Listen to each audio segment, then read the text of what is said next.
अगर आप सरकारी नौकरी की तैयारी कर रहे हैं तो आप अपने मौज के हिसाब से नहीं कर सकते हैं। मुझे ये बात कौन बताएगा कि मेरा अगर इंग्लिश खत्म है तो मुझे कौन से एग्जाम की तैयारी करनी है, मेरा मैथ्स बहुत अच्छा है तो मुझे कौन से एग्जाम की तैयारी करनी है। एसएससी की जितनी भी नौकरियां होती हैं उनमें स्पीड का बहुत बड़ा रोल होता है और ये मेरा सबसे बड़ा स्ट्रेंथ है कि क्वेश्चंस को मैं ऑप्शन से भी उड़ाना आपको सिखाता हूँ अपनी क्लास में, और क्वेश्चन को 4 सेकंड 5 सेकंड 9 सेकंड के अंदर में कैसे खत्म करेंगे हम वो भी सिखाते हैं। आप रेलवे की तैयारी कर रहे हैं तो आपको जीके से ज्यादा फोकस आपको साइंस पे करने की आवश्यकता है कि वो जो एक पद तुमने अपने मन में सोचा है वो मेरे भाई एक पद को तुम जो है वो प्राप्त कर पाओ, और वो यहाँ पर तरीका क्या होगा वो मैं तुम्हें इस वीडियो के अंदर में बताऊंगा। जय हिंद दोस्तों, स्वागत है आप सभी का मेरे भाई आपके एक ऐसे प्यारे से वीडियो में जो 2026 के सक्सेस के लिए एक रोड मैप तैयार करने वाला है। एक ऐसी वीडियो जहां पर आपको ये बताया जाएगा कि आपको एसएससी की तैयारी करनी चाहिए, कि रेलवे की करनी चाहिए, कि स्टेट की परीक्षाओं का करना चाहिए। एक ऐसा वीडियो जिसमें आपको ये बहुत अच्छे तरीके से आपका वाई क्लियर किया जाएगा कि आप इनमें से किसी भी परीक्षा की तैयारी करते हैं तो आपको कितना वक्त लग सकता है, कितनी मेहनत करनी पड़ सकती है। ठीक है, एक ऐसी वीडियो अभी ये होने वाली है जिसके अंदर मैं तमाम आपकी की गई गलतियों को मैं दूर करने वाला हूं। आपके अंदर में जो काफी सारा मन के अंदर कूड़ा भर रखा है, कूड़ा क्यों कहूंगा मैं, क्योंकि आपका वाई क्लियर ही नहीं है, आपको पता ही नहीं है। वहां पर आप किसी भी क्षेत्र में भाग जाते हैं, आज एसएससी की तैयारी कर रहे हैं, कल रेलवे का नोटिफिकेशन आ जाएगा तुरंत उसमें कूद जाएंगे, यूपीएससी का आ जाएगा उसमें कूद जाएंगे, और उसमें काफी ऐसी गलतियां आप कर देते हैं जिसके कारण सिर्फ आप भीड़ के पात्र हो पाते हैं लेकिन वर्दी के पात्र आप नहीं हो पाते हैं। आप यूनिफॉर्म नहीं प्राप्त कर पाते हैं, आप सिलेक्शन नहीं ले पाते हैं। तो आज इस वीडियो के माध्यम से हम आपके लिए सारी चीजें बहुत क्लियर कर देंगे, एक एक बात हम आपको मेरे भाई बता देंगे, और उम्मीद करके ये चलेंगे कि आप अगले 30 मिनट तक बड़े शांति से मेरी बात को सुनेंगे, समझेंगे, और मेरे भाई कहीं पर भी वीडियो को स्किप नहीं करेंगे, कहीं पर भी आप इसको भगाएंगे नहीं, ना आप कहीं जाएंगे। ये वीडियो सिर्फ और सिर्फ आपके भविष्य के लिए होने वाला है। 2025 तो बीत गया लेकिन 26 में आपको आग लगानी है, और आग लगानी है तो मेरी पूरी बात सुननी पड़ेगी। तो मेरे भाई शुरुआत करते हैं वीडियो को लेकर के। वीडियो के पहले सबसे पहले नए साल की बहुत बहुत शुभकामनाएं, हार्दिक शुभकामनाएं। ये नया साल आपके जीवन में काफी खुशियां लेकर के आए, आपको बहुत कामयाब बनाए, और आप मेरे भाई जीवन में बहुत तरक्की करें। ठीक, अगर हम बात करते हैं यहाँ पर तो देखिए ये हमारी ओरिएंटेशन क्लास कहीं ना कहीं आप कह सकते हैं आने वाले 2026 को लेकर के, कि एक एस्पिरेंट से ऑफिसर बनने का जो आपका ब्लूप्रिंट है ये कैसे होगा। आप मेरे भाई आज जो तैयारी कर रहे हो यहाँ पर, उस तैयारी से मेरे भाई आप जो है सीधा वर्दी कैसे प्राप्त कर पाओगे, ये सफर आप कैसे तय करोगे, आज इस वीडियो के ऊपर में बढ़िया से चर्चा होने वाली है। तो जब बात हम 2026 की कर रहे हैं तो क्या हम 2026 में नौकरी कौन कौन सी है जानने का हक नहीं रखते? बिल्कुल रखते हैं। तो आइए समझिए यहाँ पर 2026 क्या है। देखो 2025 में काफी नौकरी आई, काफी नौकरी गई, कुछ का सिलेक्शन हुआ, कुछ का मेरे भाई यहाँ पर नहीं हुआ। लेकिन अगर हम 2026 की बात करें तो आपके लिए ऐसा नहीं है कि सारे दरवाजे बंद हैं, उल्टा सारे दरवाजे आपके खुले हैं।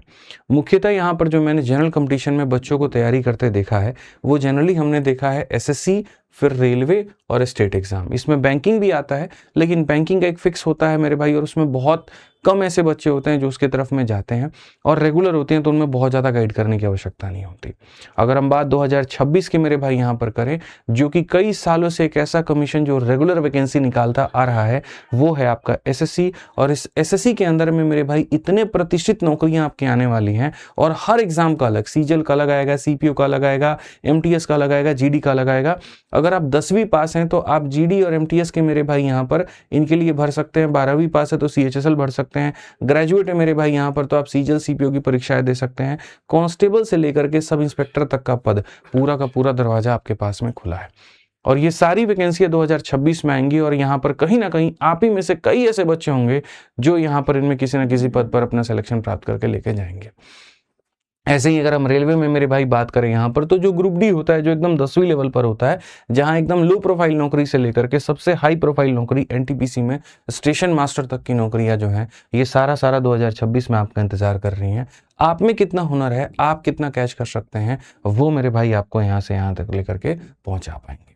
आप में से कई ऐसे बच्चे होंगे जो इस एग्जाम में किसी ना किसी में मेरे भाई यहाँ पर चयनित हो पाएंगे। तो वो कौन बच्चे होने वाले हैं और वो कैसे रास्तों को फॉलो करेंगे कि वो सिलेक्शन हो पाए, ये भी इस वीडियो के अंदर में चर्चा की जाएगी। ऐसे ही अगर हम स्टेट में अगर बात करें, चाहे वो यूपी है, बिहार है, बंगाल है, या कोई भी अदर राज्य है, तो वहां पर भी आपके पास में सेम तरीके से बात करूं तो कांस्टेबल से लेकर के दरोगा बनने तक का, या फिर एक बहुत ही बढ़िया प्राइमरी टीचर या सेकेंडरी टीचर बनने का भी मौका आपके पास में होता है। और ये सारी की सारी वैकेंसी जो है 2026 में लगभग अगर मैं बात करूं यहाँ पर, तो मतलब 2 लाख से ज़्यादा सरकारी नौकरियां आपके पास में 2026 में है। और 2 लाख बहुत एक छोटी संख्या मैंने कही है मेरे भाई। 50,000 तो जीडी की ही खाली वैकेंसी हो जाती है, 50,000 तो यूपी पुलिस का ही वैकेंसी हो जाता है। तो कम से कम आप 2 लाख मान करके चलिए, मतलब अगर आप एसएससी को, बैंकिंग को, रेलवे को कर देंगे, 3-3.5 लाख नौकरी आपकी मिला करके बन जाएंगी। जैसे मैंने कहा कि अलग अलग नौकरी हैं, जैसे एसएससी हो गया, बैंकिंग हो गया, रेलवे हो गया, स्टेट एग्जाम्स हो गए, और ये सारी चीज़ें हो गई। लेकिन आज के समय कोई बच्चा फ्रेशर है, मानो कोई 10वीं पास है और 10वीं पास के बाद में ही वो सरकारी नौकरी का ख्वाब देख रहा है। कोई 12वीं पास है और वहीं से वो सरकारी नौकरी का ख्वाब देख रहा है। कोई ग्रेजुएट के फर्स्ट ईयर में था, अब सेकंड ईयर से वो सीरियस हो रहा है गवर्नमेंट एग्जाम्स के लिए, सेकंड ईयर वाला थर्ड ईयर से सीरियस हो रहा है, या थर्ड ईयर वाला फाइनल करने के बाद में सीरियस हो रहा है। तो मेरे भाई हो रहे हैं, तो हमें किस में जाना चाहिए? जैसे मैं अपने आप को हमेशा आप लोगों की जगह पर रख करके देखता हूं कि यदि मैं आपकी जगह पर हूं और मेरे पास मेरे घर में कोई बड़ा भाई नहीं है, कोई ऐसा मेंटोर नहीं है, कोई मुझे गाइड करने वाला नहीं है, तो मुझे कौन बताएगा यहाँ पर कि मुझे किस तरह की नौकरी में जाना चाहिए? मुझे कौन ये बात बताएगा कि किन नौकरियों में किन विषय की आवश्यकता होती है?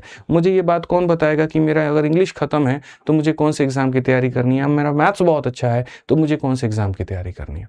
मुझे कौन बताएगा कि सरकारी नौकरी की तैयारियों में कितना वक्त लगता है, कितना खर्चा लगता है, कितनी चीजें होती हैं? तो वो चिंता मत करो, वो ये वीडियो तुम्हें बताने वाली है और बहुत तरीके से बताने वाली है। तो हम पूरी तरीके से कंपैरिजन फिलहाल 3 एग्जाम्स को लेकर के करेंगे। सबसे पहला होगा एसएससी की परीक्षाएं, दूसरा होगा रेलवे की परीक्षाएं, और तीसरा होगा स्टेट की परीक्षाएं। अगर हम बात करें यहाँ, तो सबसे पहले मैथ्स की बात समझो। यहाँ पे मैथ्स में मेरे भाई एसएससी एग्जाम्स में मैथ्स क्या रहता है, कितना रहता है, वो जानो पहले। तो इनमें अगर हम बात करेंगे तो इसका सिलेबस बहुत एक्सटेंसिव है, वास्ट है, ज्यादा है। पूरा अरिथमेटिक पढ़ना पड़ता है, पूरा एडवांस पढ़ना पड़ता है। बोलोगे ये अरिथमेटिक एडवांस क्या है? तो गणित के 2 भाग होते हैं, ठीक है। एक वो भाग मेरे भाई यहाँ पर जिनमें फिगर्स का बहुत रोल नहीं रहता है, बहुत ज्यादा मेरे भाई यहाँ कॉन्सेप्ट्स के रोल नहीं रहते हैं, जो भाषा के ऊपर में आधारित होते हैं, उसे हम अरिथमेटिक कहते हैं। और जिनमें फिगर्स का रोल हो गया, जैसे ज्योमेट्री, मेंसुरेशन और ये सारी चीजें, वो पूरा एडवांस में आ जाता है। तो जो एसएससी की परीक्षाएं होती हैं उनमें अरिथमेटिक और एडवांस मेरे भाई दोनों आते हैं, और 0 लेवल से लेकर के हाई लेवल तक आते हैं। मतलब आप ये कह लीजिए कि बेसिकली मैथ स्पेशल आता है। इसमें आपको बढ़िया से 25 चैप्टर से ज्यादा आपको पढ़ना पड़ता है, और पूरा तरीके से पढ़ना पड़ता है, क्योंकि जब आप प्रीलिम्स देते हो इसके 2 भाग होते हैं ना, प्री और मेंस। जो ग्रेजुएट लेवल वाले पेपर है उनमें 2 भाग होगा, जैसे आपका एक तरीके से सीजल हो गया, 2 भाग होगा, सिलेक्शन फेज हो गया, उसमें 2 भाग होगा। तो प्रीलिम्स में नॉर्मल क्वेश्चन होंगे, लेकिन मेन्स में अच्छे लेवल के क्वेश्चन होंगे, और उस लेवल के क्वेश्चन होंगे, तो आपके लिए पूरा पढ़ना बहुत जरूरी है।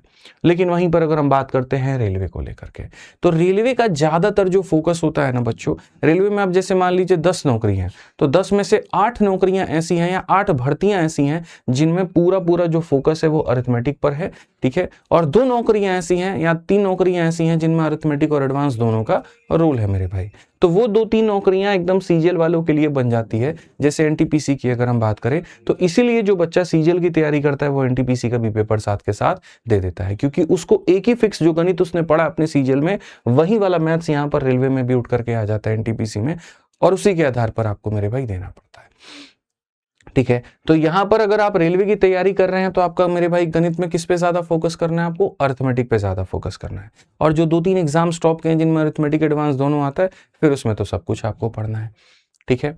अब इसके बाद बात करते हैं, जैसे आपने अभी देखा यूपी पुलिस को लेकर के बच्चों में काफी क्रेज आया, दिल्ली पुलिस को लेकर के काफी ज्यादा क्रेज आया, या फिर मेरे भाई आप बिहार पुलिस में देख लीजिए, बंगाल पुलिस में देख लीजिए।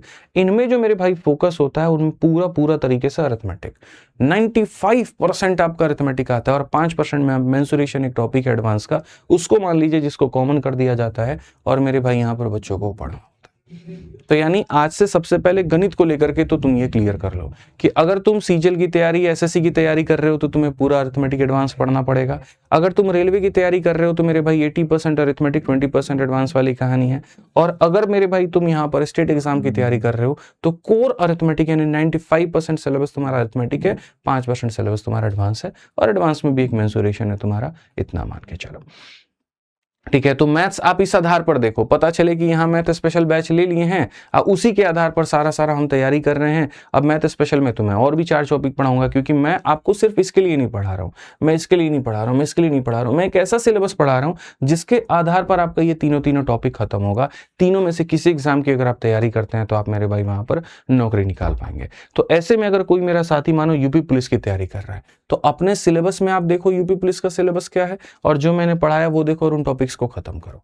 ठीक है, इसलिए मैं कभी भी एप्लीकेशन पर क्लास चलाता हूं तो दोनों चलाता हूं। एक टाइम पर अरिथमेटिक चलता है और एक टाइम पर एडवांस चलता है। अरिथमेटिक चलता है उन बच्चों के लिए जिनके सिलेबस में अरिथमेटिक आता है, तो अरिथमेटिक देख करके अपना खत्म कर लेते हैं। और एडवांस चलता है उनके लिए जिनके में मेरे भाई एडवांस आ रहा होता है, तो वो अरिथमेटिक प्लस एडवांस दोनों देख करके अपना मैनेज करते हैं। ठीक, अगर हम बात करें कि लैंग्वेज कौन कौन सी भाषा, जैसे कई लोगों को आपने देखा होगा मेरी इंग्लिश बहुत कमजोर है यार, तो मैं यहाँ पर किस एग्जाम की तैयारी करूं, मैं आपको बताता हूँ। एसएससी की जितनी भी नौकरियां हैं मेरे भाई, सब में इंग्लिश आता है, सब में इंग्लिश आता है। कोई एक ऐसी नौकरी नहीं है जिसमें इंग्लिश ना है। लेकिन एक ऐसी नौकरी है जिसमें इंग्लिश ना होकर के मैथ्स नहीं आता, वो है आपका स्टेनो का पेपर। वो एक रियायत दे दी गई है एसएससी वाले बच्चों के लिए। इकलौता ऐसा परीक्षा है मेरे भाई यहाँ पर जिनमें आप एसएससी की तैयारी तो कर रहे हैं लेकिन आपको मैथ्स नहीं पूछा जाता, वो स्टेनो का पेपर है। लेकिन बाकी एसएससी की जितनी भी नौकरियां हैं उनमें इंग्लिश का एक बहुत बड़ा रोल होता है। अब आ जाते हैं हम रेलवे में लेकर के, तो रेलवे में कहीं पर भी ऐसा कुछ नहीं है। आपकी जो भी काम होते हैं वो विद इन कंट्री होते हैं। और एक ऐसा होता है कि ज़्यादातर जो क्राउड होती हैं, ज़्यादातर जो चीज़ें होती हैं, पेपर वर्क होती हैं, वो हिंदी में ही हो रही होती हैं। चाहे इसके सूचना आप देख लीजिए, आप इनके नोटिस देख लीजिए, रेलवे भी खुद अपने जो वेबसाइट पर जारी करता है पूर्ण रूप से मेरे भाई हिंदी में जारी कर रहा होता है। तो इसमें इसीलिए इंग्लिश का कहीं पर कोई रोल नहीं होता है। और ये एक बड़ा अच्छा फायदा हो जाता है उन बच्चों के लिए जिनको इंग्लिश नहीं आती है। इसमें बिहार वाले बच्चे ज़्यादा लाभ उठा के लेके चले जाते हैं क्योंकि उनका गणित बड़ा अच्छा होता है, लेकिन मेरे भाई इंग्लिश में थोड़ा सा हाथ जो होता है वो तंग होता है।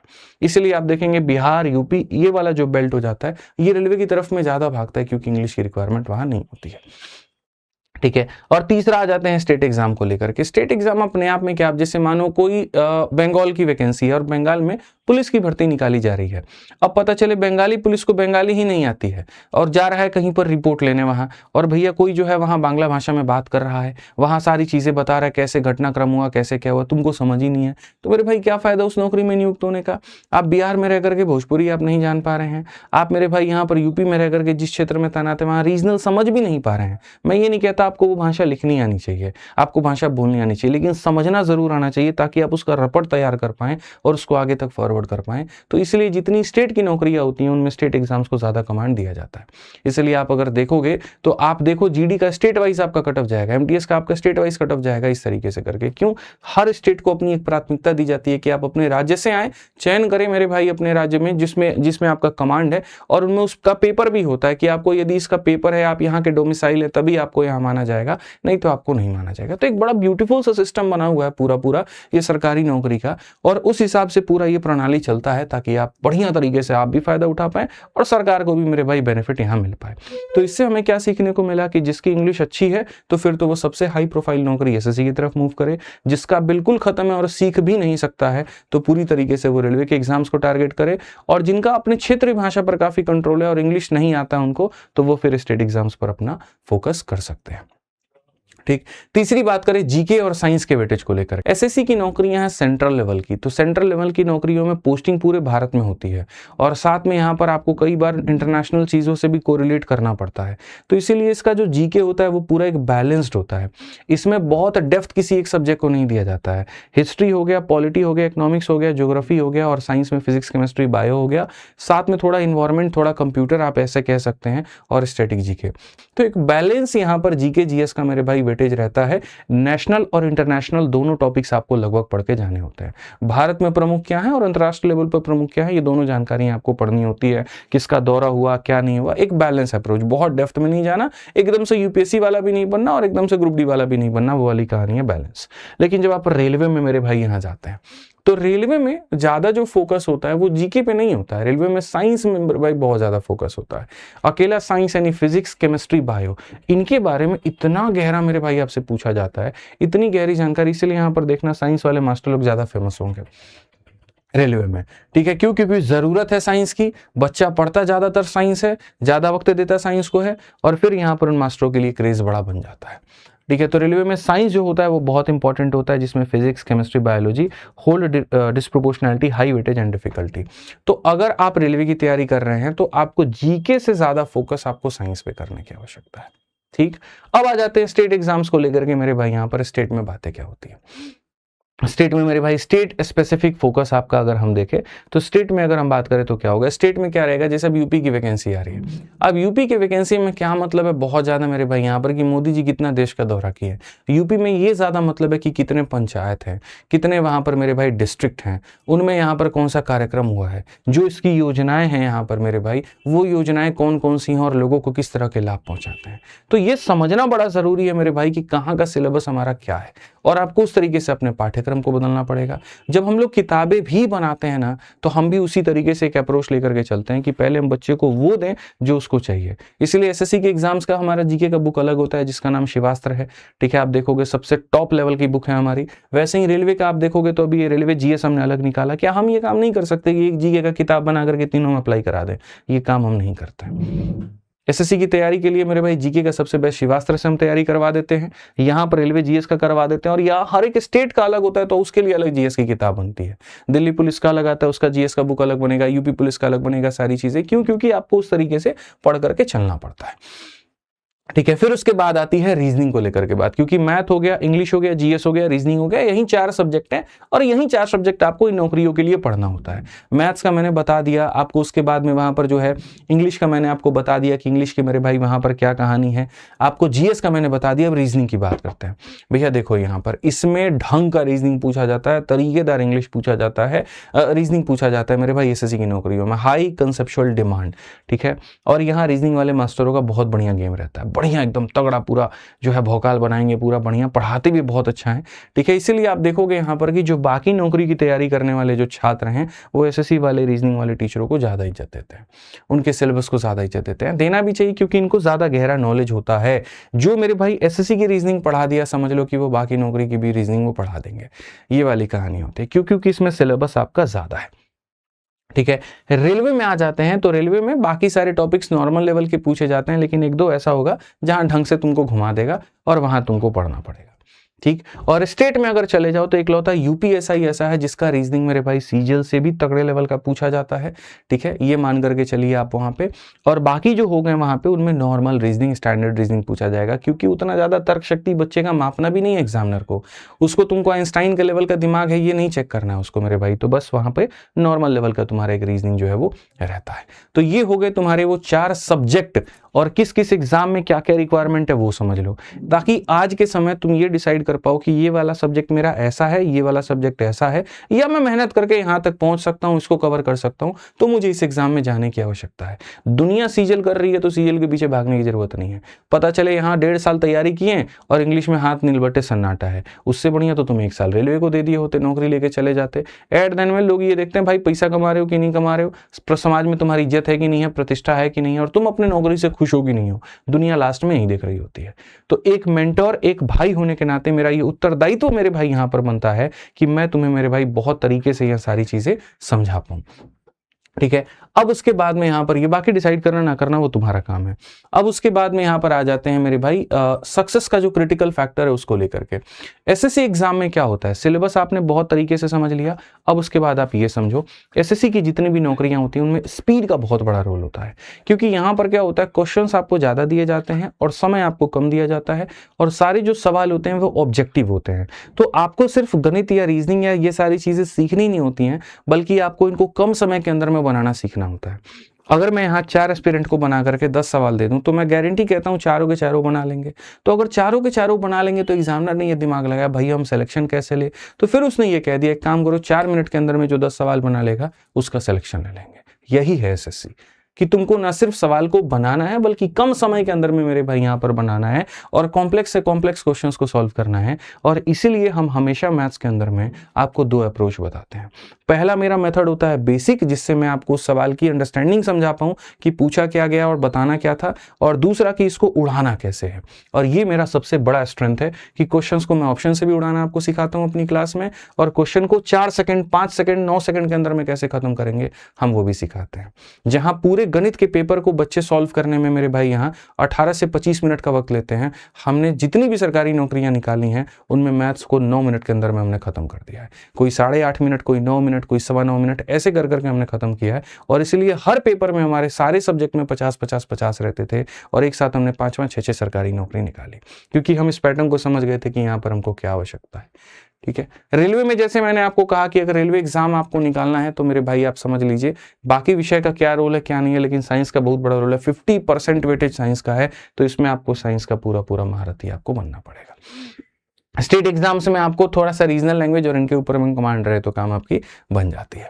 एडिशनल स्किल क्या क्या चाहिए, ये जो 4 विषय हमने पढ़ दिए हैं, इन 4 विषयों के अलावा और क्या क्या चाहिए। एसएससी की नौकरी बहुत ऐसी हैं, क्योंकि आप मेरे भाई कंप्यूटर का सारा काम करेंगे, अब सारी चीजें डिजिटल हो रही हैं, तो एटलीस्ट इतना दो कि भैया तुमको कंप्यूटर चलाना आना चाहिए, वहां पे टाइपिंग स्पीड थोड़ी ढंग की हो। एक लेटर दिए टाइप करने को 4 घंटा तुम लगा दिए, तो इसीलिए इसमें सीजल में जितनी भी नौकरियां हैं उनको कंप्यूटर और टाइपिंग मेरे भाई दोनों मैंडेटरी कर दिया गया है, कि कंप्यूटर के शॉर्टकट्स तुम्हें पता हो, चीजें तुम्हें पता हो, कैसे टाइप करना है। ये नहीं कह रहा हूं वहां पर कि सारे भाषा आने चाहिए, नहीं, इंग्लिश हिंदी का 2 का कमांड रहे, या तो इंग्लिश है या तो हिंदी है, इस तरह से उसकी टाइपिंग की टेस्ट की जाती है। ये भी डिटेल में हम आपको बहुत आराम से कोई बता देंगे। बस इतना समझ लीजिए एसएससी की नौकरियां बहुत ऐसी हैं जिनमें सीजल वाली स्पेशली अगर हम बात करें तो उनमें टाइपिंग और कंप्यूटर दोनों की जानकारी मांगता ही मांगता है, ठीक है। बाकी बहुत ऐसे हैं जिनमें नहीं भी मांगता। रेलवे में टाइपिंग का ज्यादा रोल नहीं रहता है, रेलवे में साइकोमेट्रिक टेस्ट और स्किल टेस्ट, ये पी साइलेंट रहता है पढ़ते वक्त में, तो इसको साइकोमेट्रिक टेस्ट कहते हैं, ठीक है, जिसमें मेरे भाई computer based aptitude test for safety categories like ALP और टाइपिंग टेस्ट मेरे भाई क्लर्क वाले जो नौकरियां होती हैं उनमें टाइपिंग का मेरे भाई टेस्ट यहाँ पर मांग रहा होता है, ठीक है। इनमें दिमाग लगाने वाला काम है मेरे भाई, यहाँ पर ये स्किल है, तो यहाँ पर मेरे भाई शारीरिक स्किल है।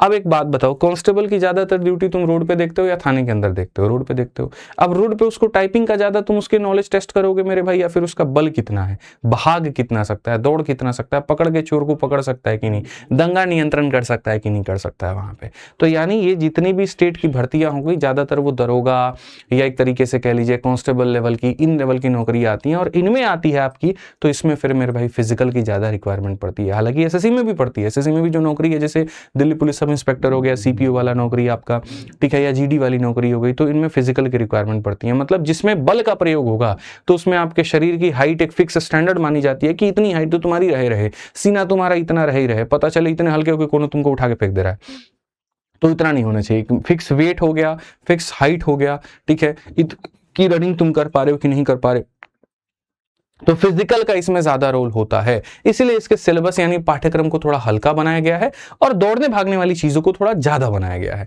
और यहां देखेंगे तो पाठ्यक्रम ज्यादा बनाया गया है, मतलब उसमें वेटेज ज्यादा दिया गया है, और फिजिकल की चीजों को थोड़ा वेटेज यहां पर कम दिया गया है। इस बात को ध्यान रखिए, वो डिपेंड करता है नौकरी टू नौकरी के ऊपर में। लाट साहब वाली नौकरी है, जैसे आप देख लीजिए आईएएस आईपीएस में, उनमें भाग दौड़ नहीं होती है, क्योंकि उनको भागना ही नहीं है भाई, क्यों फालतू को उनका फिजिकल टेस्ट करवाएं वहां पे। उनमें जानकारी कितनी है, दिमाग कितना है। तो जिस तरह की प्रोफाइल की नौकरी होती है ना, इंसान को सरकार मतलब उस तरीके से उससे निचोड़ती है, ठीक है। दिमाग चलाने वाला काम है तो आईक्यू के ऊपर में ज्यादा फोकस होगा, ठीक है। भागने दौड़ने वाला काम है तो फिजिकल स्ट्रेंथ के ऊपर में ज्यादा फोकस होगा। ये सारी चीजें होती हैं, ठीक। अगर हम इकोसिस्टम की बात करें कि यहाँ रिक्वायर्ड इकोसिस्टम क्या चाहिए, तो मेरे भाई इसमें देखो क्या है ढंग से, चूंकि एसएससी एक ऐसी है जो हर साल मेरे भाई यहां पर नौकरी निकालती है।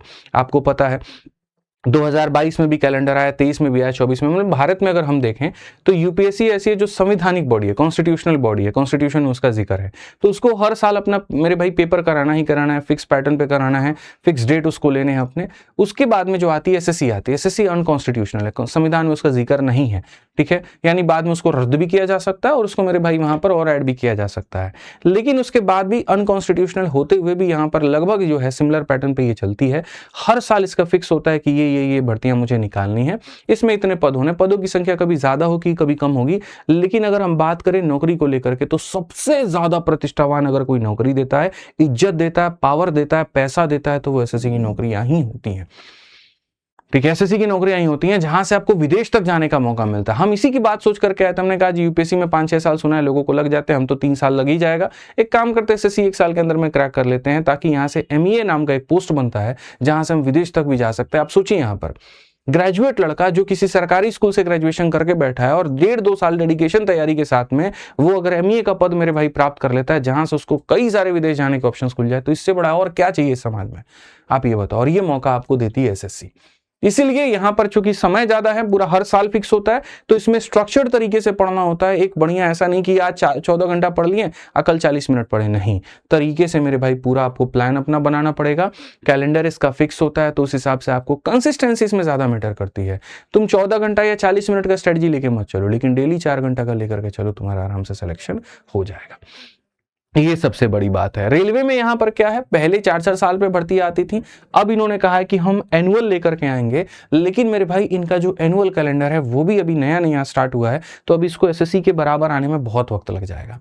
यानी यहाँ पर एसएससी जो अपनी भर्ती 8 से 10 महीने में पूरी कर देती है किसी भी भर्ती को, आज के समय इसकी सबसे बड़ी खासियत एसएससी की है। पहले 2-3 साल ये भी ले लेती थी, लेकिन कोई भर्ती निकली 10 महीने 12 महीने के अंदर में पूरा पूरा हो जा रहा है। 1 साल से ज्यादा ये वक्त नहीं ले रहे हैं, ठीक है। रेलवे में आप चले जाओगे तो अभी औसतन किसी भी भर्ती के लिए 1.5 साल आपको लग रहा है कि आप तैयारी करेंगे, पेपर देंगे, मेंस देंगे, डॉक्यूमेंट वेरिफिकेशन होगा, सारी चीजें होंगी, तो 1.5 साल लग जाएगा। यानी इसमें जो पेशेंस है वो इससे भी यहां पर ज्यादा है, ठीक है, ये मान करके आप चलो। और स्टेट की बात करें तो मेरे भाई एकदम या तो जय ना तो छह वाली कहानी है।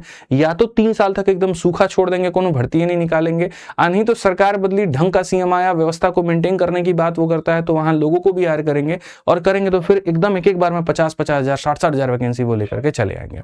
अब हम बात करते हैं आगे लेकर के भैया सोशल और फाइनेंशियल स्टेटस, जो सबसे बड़ी बात है।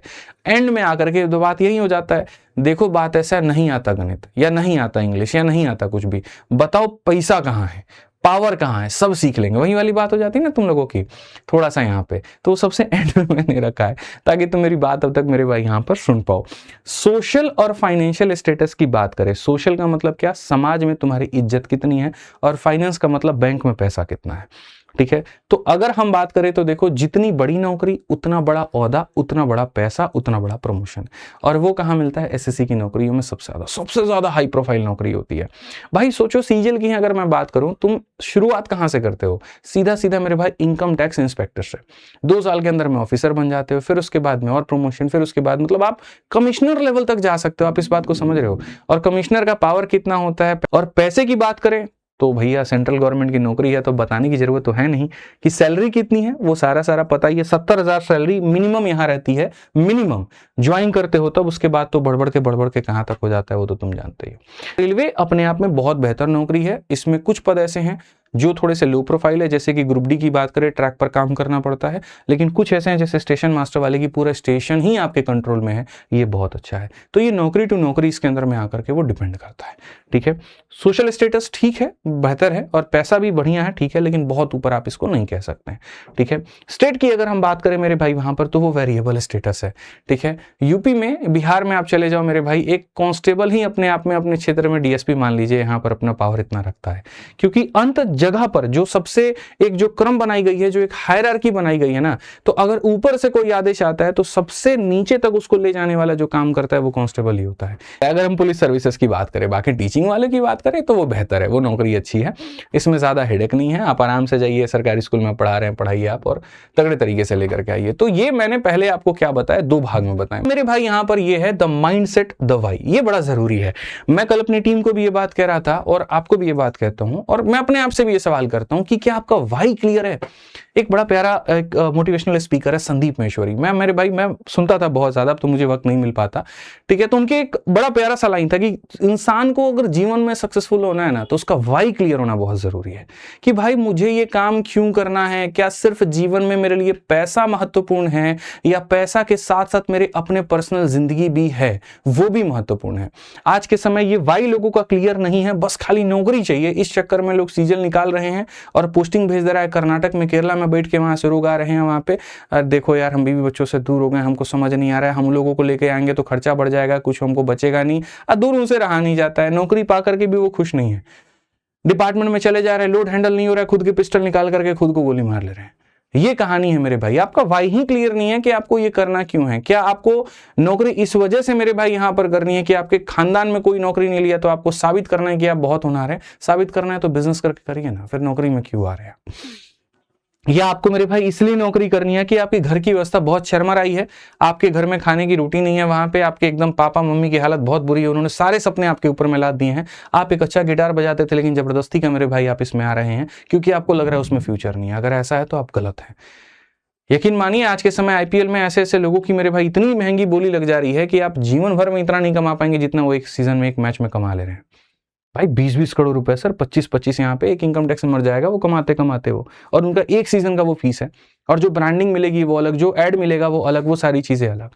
तो पहले तुम अपना वाई क्लियर करो कि भाई मुझे जाना क्यों है। अगर मेरे अंदर में ये स्किल्स हैं ठीक है, तो हम इसमें जाना चाहेंगे और मैं इस वजह से जाना चाहूंगा कि हाँ, मैं अब अपने आप में एक कह सकते हैं कि होनहार छात्र हूं, या अपने आप को एक बहुत अच्छी नजरों से देखता हूं, और मुझे लगता है कि मैं इस देश की सेवा करने के लिए बना हूं। मैं जो सेवा है वो ग्राउंड पे रह के कर सकता हूं, तो मुझे ये नौकरी करनी चाहिए, और अगर मैं डेस्क पे रह के कर सकता हूं, ज्यादा बोलना है तो मुझे ये नौकरी चाहिए। तो पहले अपना वाई क्लियर कर लेना, आज बैठ करके सोचना कि तुम्हें सरकारी नौकरी क्यों चाहिए, या तुम्हें इनकम टैक्स इंस्पेक्टर ही क्यों बनना है, तुम्हें स्टेशन मास्टर ही क्यों बनना है।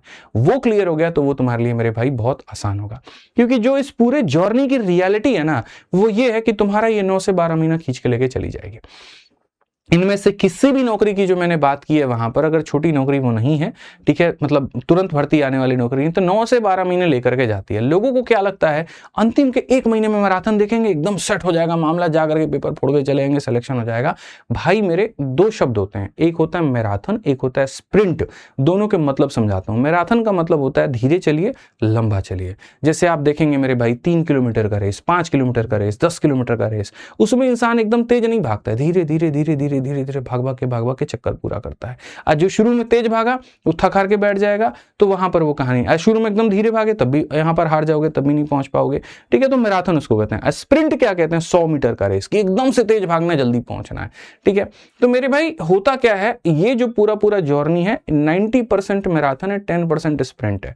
अगर 9 महीने की पूरी तैयारी तुम कर रहे हो, तो उसमें 8 महीने पूरा तुमको बढ़िया से मैराथन की तरह धीरे धीरे कछुए की चाल से चल करके अपना पूरा सिलेबस, अपनी सारी कमियों पर काम करना पड़ेगा। और जो अंतिम का 1 महीना होगा, उसमें यूट्यूब की सारी मैराथन, या उसमें प्रैक्टिस हो गए, उसमें मॉक टेस्ट हो गए, वो वाला काम करना पड़ेगा।